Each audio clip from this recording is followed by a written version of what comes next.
The air in the workshop was a thick soup of ozone, soldering flux, and machine oil. It was a forgotten space, a cavernous, corrugated steel building on the far side of Wright-Patterson Air Force Base, so distant from the main hangars and command centers that even the sound of jet engines was a muffled, occasional whisper. Here, in this kingdom of cast-offs, worked Dr. R.S. Thorne, a man whose mind operated with the precise, relentless logic of a differential equation and whose social skills were, by all accounts, an unsolvable puzzle. He was meticulous to the point of obsession. His workbench was a landscape of terrifying order, each tool laid out with micrometer precision, each component catalogued in a leather-bound logbook with his spidery, exact script. He was stubborn as rusted iron, a trait that had earned him a reputation as famously terrible at office politics. He did not suffer fools, and in his view, the Pentagon was populated by a particularly virulent strain of them. Men who thought in budget cycles and press releases, not in aerodynamic coefficients or signal-to-noise ratios.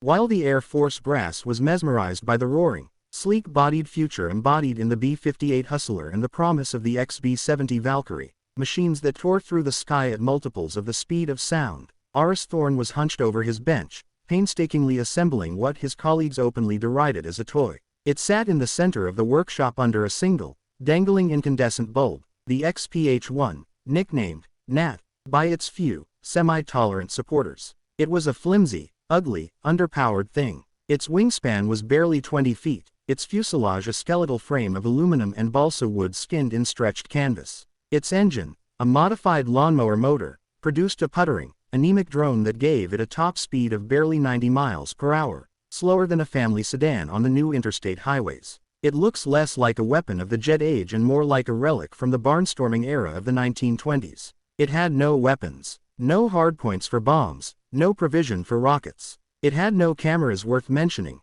Its primary sensor was a modified 35mm still camera salvaged from AP-38 Lightning, triggered by a clockwork timer. And most damning of all, it had no pilot. In an institution where the fighter pilot was king, a god in a pressure suit, a machine with no cockpit was an affront, a soulless automaton that had no one to fight for its funding in the smoky, whiskey-scented rooms where the real battles over procurement were won. In a Pentagon obsessed with supersonic dash speeds and megaton payloads, the Nat was considered worse than useless. It was a distraction, an embarrassment, an engineering oddity championed by a man who refused to understand how the game was played. Memos circulated dismissing the project. Funding was a constant, desperate struggle, scraped together from black box budgets and research grants Thorne had to beg for. His presentations met with polite smiles and glazed eyes. But the engineer refused to quit. He would work late into the night, the putter of the Nat's engine a lonely counterpoint to the Ohio wind whistling through the gaps in the hangar doors. He endured the jokes, the condescension, the budget cuts.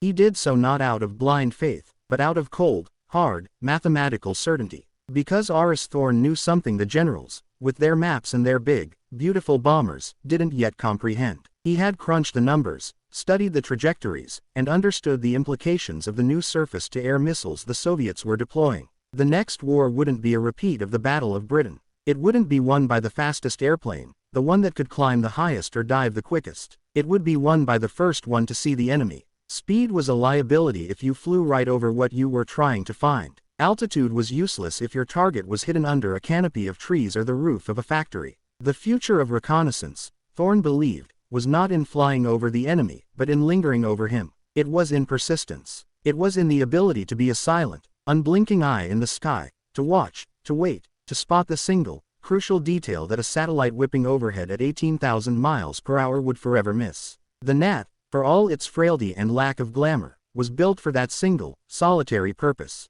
It was a hunter of secrets, and R.S. Thorne was the only one who knew what it was truly capable of. By the autumn of 1962, the Cold War was no longer a metaphorical chill. It was a deep, penetrating frost that threatened to freeze the world solid. The Berlin Wall was a year old, a brutal scar of concrete and barbed wire. In Southeast Asia, shadowy conflicts simmered, and in the highest echelons of Western power, a specific, gut-wrenching anxiety was taking hold. The intelligence was fragmentary, contradictory, and terrifying. The Soviet Union was not just building more bombs. They were building a new way to deliver them, a system designed to render the West's entire defense posture obsolete. The American eyes in the sky were failing. The Corona spy satellite program was in its infancy, its cameras crude, its film canisters often lost on re-entry or yielding photos so blurry they were nearly useless. A single satellite pass provided a snapshot, a single frame in a movie that was playing 24 hours a day. What happened between passes was a void, a black hole of intelligence. Manned reconnaissance aircraft were even more perilous. The U-2, once invulnerable, had been shockingly shot down over Sverdlovsk 2 years earlier, shattering the illusion of American invincibility and triggering a catastrophic diplomatic crisis. Flying a piloted spy plane deep into Soviet airspace now was not just risky, it was an act of war, a potential trigger for the nuclear exchange everyone feared. The skies had become a cage. And then came the whispers, confirmed by a nervous East German defector and a handful of grainy, long-lens photographs from the Turkish border. The Soviets were deploying the R-12 Dvina, the SS-4 Sandal to NATO, but in a new, terrifyingly mobile configuration. These were not the static, concrete siloed missiles the US knew how to target. These were missiles on wheels. The Transporter Erector Launchers (TELs) were massive, multi-axle vehicles that could carry a nuclear-tipped rocket in a horizontal cradle. By day, they could be hidden in railway tunnels, under highway overpasses, or disguised as ordinary freight trucks in a convoy. By night, they could emerge, drive to a pre-surveyed patch of forest or a clearing in a field, erect the missile, and fire, all within a window of 30 minutes. They were ghosts. They left no heat signature until the moment of launch. They emitted no unique radio signals. To a satellite passing overhead, they were invisible, their camouflage nets blending perfectly with the rural Soviet landscape. To radar, they were indistinguishable from the thousands of other large vehicles moving across the vastness of the USSR. This new mobile force was a strategic nightmare. It meant the Soviets could launch a devastating first strike from locations the US didn't know about and couldn't hope to preemptively destroy. The concept of mutually assured destruction, the fragile bedrock of Cold War stability, was being undermined. The Soviets could theoretically land a knockout blow and survive the ragged, poorly aimed retaliatory strike that might follow. The West was staring into the abyss of a complete strategic surprise, the very scenario every planner since Pearl Harbor had sworn to prevent. The intelligence community was desperate. They needed a way to peer into the shadows, to track the movement of these steel giants across the endless forests and steppes of Western Russia. They needed a persistent stare. It was in this climate of panic that a junior analyst at the CIA, a sharp-eyed man named Miller who had a habit of reading low-priority technical reports, remembered a brief, dismissive mention in a Air Force R&D digest. He dug out the file on the XPH-1 foot NAT, Low Observable Endurance Platform. The specs were laughable. The photos made it look like a hobbyist's project. But one line caught his eye, a line written by the stubborn project lead, a Dr. R.S. Thorne. The platform's low stall speed and high aspect ratio wing grant it a loiter time in excess of 36 hours, with an acoustic signature comparable to ambient background noise at operational altitude. Asterisk. The tiny, useless, drone had an ability that shocked even Miller. It couldn't outrun anything. It couldn't outfight a seagull. But it could fly slower than any reconnaissance aircraft ever built, so slow that it was practically hovering against a stiff wind. It could crawl over terrain, its slow speed allowing its primitive camera to capture stunningly clear, detailed images. It could loiter, silently, over a single area for a day and a half, a vulture patiently circling, watching for the slightest sign of movement. It could spot the telltale track of heavy tires through a field, the distinctive shape of a missile telephone under a stand of trees, the heat plume of an idling engine where satellites saw only shadows and silence. It wasn't glamorous. It wasn't a hero's weapon. But in that specific, terrifying niche, it was the perfect hunter of mobile threats. It was the only tool that could possibly find the ghosts. The analyst wrote a frantic memo, marking it eyes only. He argued for an immediate, clandestine evaluation of the NAT. It was a long shot, a Hail Mary pass from the very edge of desperation. The memo went up the chain of command, and there, it met a wall of resistance from men who still dreamed in the roar of jet engines. The response from a senior Air Force liaison was scrawled in red ink across the top. Preposterous. We are not going to win the Cold War with a model airplane. Too bad nobody listened. The ghosts were already on the move. The war room deep beneath Cheyenne Mountain was a temple of controlled panic. The air was cold, recycled, and carried the sharp scent of ozone from the banks of vacuum tube computers that lined the walls. Giant plexiglass status boards, covered in grease pencil markings and plastic chips, showed the disposition of North American air defenses.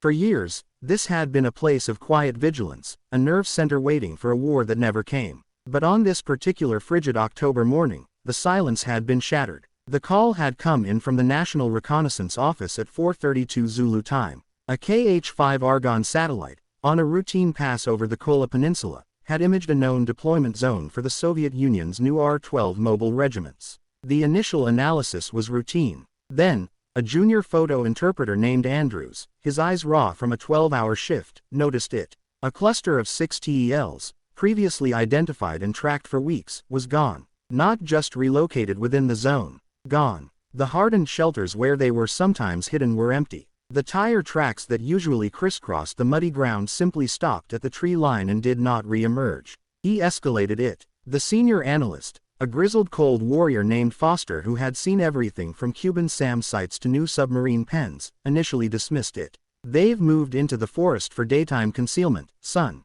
Standard procedure. But Andrews was persistent. He pulled the previous 3 days of satellite imagery. He used the new, primitive computer enhancement techniques. The result was a gut punch. The vehicles hadn't just moved. They had vanished. There was no sign of their massive, distinctive forms on any road leading out of the zone. No heat signatures from their large diesel engines in the surrounding area. It was as if the earth had opened up and swallowed them. This wasn't normal tactical dispersal. This was a coordinated disappearance. This was the prelude. The word was passed to NORAD, and from there, the panic began to spread with viral speed. In the Pentagon War Room, generals who had spent their careers planning for this exact scenario felt a cold dread that had nothing to do with the air conditioning. If those 6 launchers, each carrying a 1-megaton warhead capable of incinerating a city, were maneuvering into pre-surveyed launch positions, the entire calculus of the Cold War had just been upended. A launch from a known, fixed silo gave a 30-minute warning, time for bombers to scramble and for the National Command Authority to consider a response. A coordinated launch from hidden, mobile launchers could cut that time to 4 minutes, maybe less. It was the difference between a managed response and a decapitation strike. Washington, Omaha, Colorado Springs, they could all be turned to ash before the president's emergency satchel was even unlocked. The Pentagon scrambled for solutions, a frenzy of activity that masked a profound helplessness. "Get AU-2 over there," one general barked. "Impossible, sir," a CIA briefer replied, his face pale. "Their SA-2 batteries are on high alert. We'd lose the plane and give them a pretext. It's a shooting war the moment we cross the border. The satellites. Can we task another bird? The next Corona pass isn't for 9 hours. The Argon won't be back over the target for 48. By then." The man didn't need to finish the sentence. They had fast jets. The magnificent, blistering fast State Route 71 Blackbird was just entering service. But it was useless here. It flew too high, at 85,000 feet, a silver streak across the stratosphere. Its cameras were designed for wide area mapping, not for peering through pine canopies. It was too fast, covering a square mile in a blink, a speed that made detecting a stationary, camouflaged truck an impossibility. And it was too loud, its twin sonic booms announcing its presence for 100 miles, a dinner bell for every SAM site in the region. They had technology, power, and speed, but they were blind. They needed a whisper, not a roar. A patient, unblinking eye, not a fleeting glance. It was in this atmosphere of escalating dread that the CIA analyst, Miller, finally found his opening. As the generals argued in circles, he stood up, his voice cutting through the din of desperation. "Sir, there's the Thorn Project, the Nat." A wave of dismissive scowls and muttered curses met his words. "The toy," a Air Force 4-star general snapped. "This is not the time for science fair projects, son." But Miller stood his ground. "With all due respect, General, we have no other options. It's slow. It's quiet. Its thermal signature is negligible. It can loiter over that forest for 36 hours and look at every square foot of it. It's the only asset we have that can do what needs to be done." The room fell into a tense, skeptical silence. The president's national security advisor, a pragmatic man with the weight of the world on his shoulders, fixed Miller with a hard stare. "You're telling me our best hope, the only thing standing between us and a potential nuclear first strike, is a glorified model airplane built by a hermit in Ohio?" Miller took a deep breath. "Yes, sir, I am." The order was given. It was a testament to their utter desperation. Within minutes, secure teletypes were chattering, and a priority message was flashed to a frozen, windswept airstrip in Greenland. "Prepare to receive Asset XPH-1. Operation Flying Lantern was a go." The C-130 Hercules that carried Aris Thorn and his life's work touched down on a runway of compacted ice and snow, the tires crunching and spitting frozen crystals into the polar twilight. Thule Air Base, Greenland, was the northernmost outpost of American power, a collection of brutalist concrete structures huddled against a landscape so hostile it felt like another planet. The wind howled, a constant, bone-deep roar that sucked the heat from anything living. The air was so cold it hurt to breathe. Aris, bundled in a parka he'd been issued on the plane, was led to a heated hangar. Inside, surrounded by hulking F-102 interceptors and the massive radomes of the early warning system, his Nat looked more out of place than ever. It was a spindly, fragile thing, a dragonfly in a cage of eagles. And then he saw the audience. Dozens of men, their uniforms adorned with stars and eagles, surrounded the little drone. These were the same men, or their counterparts, whose signatures had been on the memos that had nearly killed his project. The same men who had laughed at him, dismissed him, and starved him of funding. Now, they looked upon the Nat not with derision, but with a desperate, hungry hope. Their careers, their nation, perhaps the fate of the world, now rested on this toy. A briefing officer, a colonel with a face chiseled from granite, laid out the mission. The Nat was to be launched from a modified rocket sled on the runway. It would fly a pre-programmed course, navigating by a primitive celestial navigation system Thorne had devised, to a search box over a remote, densely forested region of the Kola Peninsula. Its mission: find the ghosts, identify the 6 missing TELs. Its flight path was a calculated risk, skirting known Soviet radar sites, but it was a frail hope. Soviet radar was sophisticated, the Nat's radar cross-section was small, but not invisible. The mission parameters were nearly suicidal for the drone. The Arctic winds at altitude were known to be ferocious, capable of tearing the fragile aircraft apart. Soviet radar, if it detected the tiny, slow-moving contact, would likely classify it as an intruder and send MiGs to investigate. The Nat had almost no protection, no countermeasures, no armor, not even the ability to evade. Its range, stretched to the absolute limit, was barely enough to reach the search zone, loiter for 12 hours, and make it to a pre-arranged recovery point in international waters over the Norwegian Sea. The margin for error was vanishingly thin, but it was the West's only option, the only eye they could risk. As the ground crew, under Thorne's terse, precise direction, began the final pre-flight checks, Aris moved to the drone. The generals and colonels watched, a silent, tense semicircle. He ignored them. To him, they were irrelevant. This was between him and his machine. He opened a small access panel on the drone's nose. Inside, nestled in its housing, was the modified 35mm camera. He made a quiet, almost imperceptible adjustment to the timing mechanism, slowing the interval between exposures by half a second. It was a tiny change, born of a sudden intuition, a feeling that in the dim, dappled light of the Arctic forest, a slightly longer exposure might capture a crucial detail a faster shot would miss. It was the touch of an artist, a craftsman's final blessing. He closed the panel. Then, in a gesture that was utterly out of character, he placed his bare hand, for just a moment, on the cold aluminum skin of the fuselage. It was not a pat, not a check. It was a communion, a transfer of hope, of will. He was wishing it luck, thanking it, apologizing for sending it into the storm. Ready for launch, he said, his voice quiet but clear in the hangar's silence. The Nat was moved onto the rocket sled on the runway. The wind tore at the men securing it. The sky was a deep, ominous purple. Aris stood with the military men in a sheltered observation post, his hands thrust deep into his pockets. A flare was fired. A klaxon blared. The rocket sled ignited with a deafening, fiery roar, a violent contrast to the gentle machine it was hurling into the sky. The Nat was catapulted down the icy runway, a fragile leaf caught in a man-made hurricane. For a terrifying second, it seemed it would be torn to pieces. Then, it lifted. It climbed, its tiny engine putting bravely against the immense, indifferent wind. And Aris Thorne, the stubborn, brilliant, socially awkward engineer, watched his, useless, drone lift into the icy air, a solitary, hopeful spark ascending into the gathering storm. The world of the Nat was one of vibration, cold, and a profound, mechanical loneliness. Its flight computer, a maze of wires and relays, held a single, burning imperative: follow the course. It flew a nap of the Earth profile so low that the radar-absorbent fibers on its belly occasionally brushed the tops of the stunted Arctic scrub, sending shudders through the airframe. At this altitude, it was a ghost in the ground clutter, invisible to the sweeping Soviet early warning radars that searched the skies for high-flying bombers and spy planes.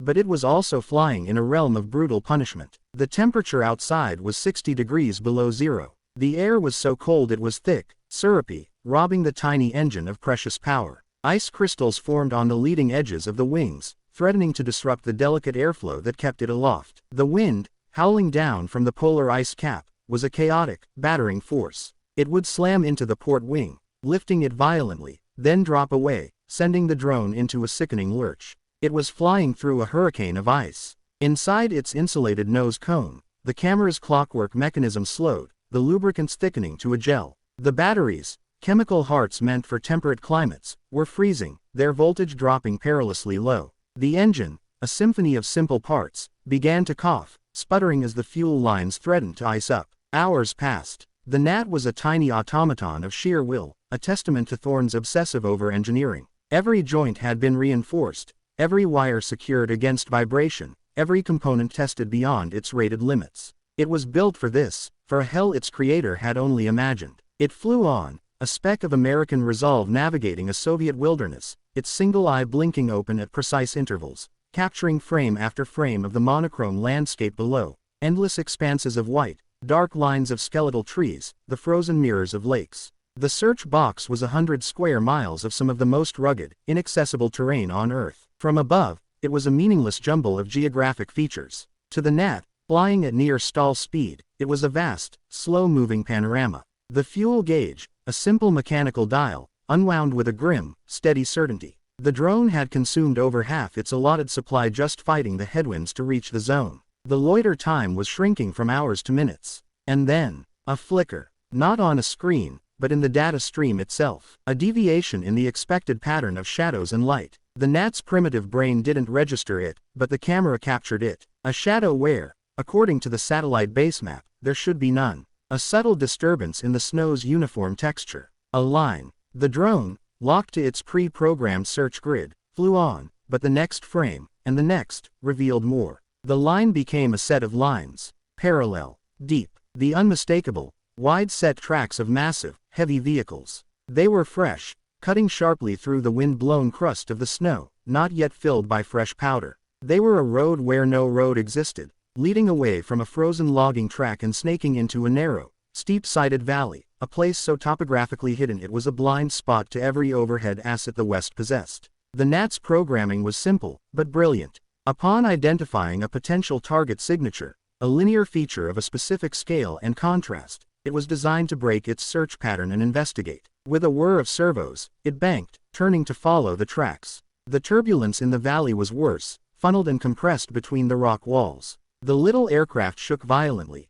its wings flexing, its engine screaming in a higher pitch as it fought to maintain lift in the chaotic air. It followed the tracks for 2 miles, the valley narrowing, the shadows deepening. Its camera continued to click, a slow, mechanical heartbeat. And then it saw them. The 3 Soviet R-12 TELs were nestled in a tight cluster under a canopy of towering pines, their forms draped in white and green camouflage nets that made them nearly indistinguishable from the snow-drifted forest floor. But the Gnat's low, oblique angle and Thorne's last-minute adjustment to the exposure time revealed what a satellite's vertical stare never could. The nets were imperfect. The long, cylindrical shape of a missile, cradled horizontally on one of the launchers, was visible as a faint, telltale cylinder beneath the fabric. More critically, the heat was the giveaway. From the engines of the massive vehicles, faint plumes of warm exhaust vapor rose, invisible to the naked eye but creating a subtle thermal bloom on the film, a slight softening of the contrast in the air above the vehicles. The crews, small figures in heavy coats, were moving with purpose, not the lethargy of men in hiding. They were connecting cables, checking instruments. They were preparing. It was the nightmare scenario. The ghost fleet had not only been found, it was caught in the act. This wasn't a dispersal. This was a deployment. The West was witnessing, in jittery, real-time black and white, the opening moves of a nuclear first strike. Back at Thule, and in a secure CIA station in Virginia, the data link terminals hissed and spat out their thermal paper. The images were grainy, low resolution, and streaked with static. But they were unmistakable. Operators watched in stunned, horrified silence as frame after frame developed, showing the launchers, the missile, the active crews. There was no question. The intelligence was not circumstantial. It was visual, irrefutable.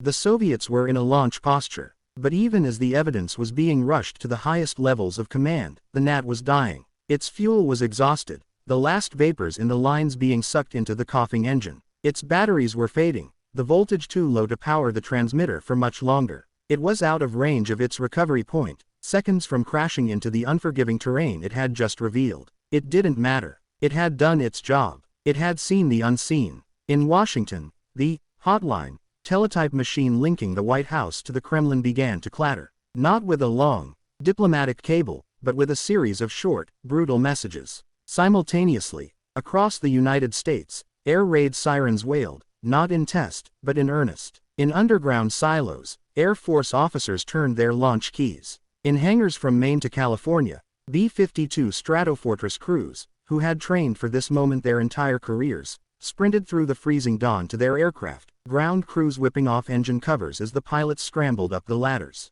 The DEFCON level was raised. The world stood on the hair trigger. The message delivered to Moscow was not a plea, nor a negotiation. It was a statement of fact, a display of knowledge so precise and timely it could only have one source. It was only 3 words, but they were the most powerful 3 words ever transmitted in the Cold War. We see you. In the Kremlin, the effect was electric. The Soviet leadership had believed their mobile launchers were undetectable. This was the cornerstone of their new, aggressive strategy. The American message, backed by the sudden, visible escalation of U.S. forces to full alert, was a shock that shattered their operational certainty. They had been seen. Their surprise was lost. The delicate, terrifying advantage they had sought was gone. To launch now was not to launch a surprise decapitation strike. It was to launch a war they would surely lose. Orders were frantically transmitted. The launchers in the valley were told to stand down, to disconnect, to reconceal. The crisis, which had bloomed in the secret fears of Western intelligence, evaporated in the face of exposed reality.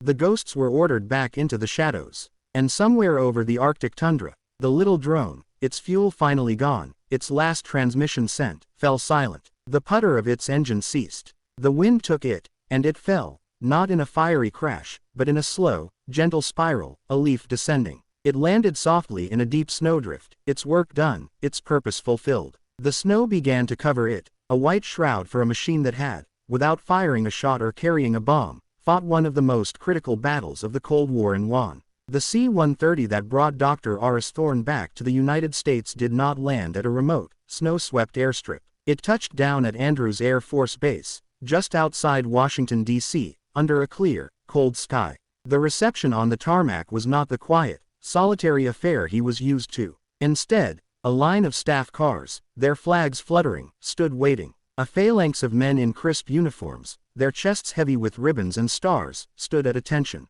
As Thorne descended the ramp, squinting in the unfamiliar glare of the media flashbulbs and the Maryland sun, something bizarre and deeply unsettling happened to him. The same generals who had mocked him, who had slashed his budgets, who had called his life's work a toy and a distraction, now turned and, as one, saluted him. It was not a casual gesture. It was a full, formal, and deeply respectful salute from the highest echelons of the American military-industrial complex. A 4-star general, the same one who had scoffed at the model airplane in the war room, stepped forward, his hand extended. "Dr. Thorne," he said, his voice thick with an emotion that was not practiced. On behalf of a grateful nation, Thorne, uncomfortable in the spotlight and bewildered by the ceremony, simply shook the hand, his mind already drifting back to the schematics he had been refining during the flight. The change was not merely ceremonial. It was tectonic. Where before his funding requests had been met with form letter rejections, he was now summoned to closed-door sessions in the E-ring of the Pentagon.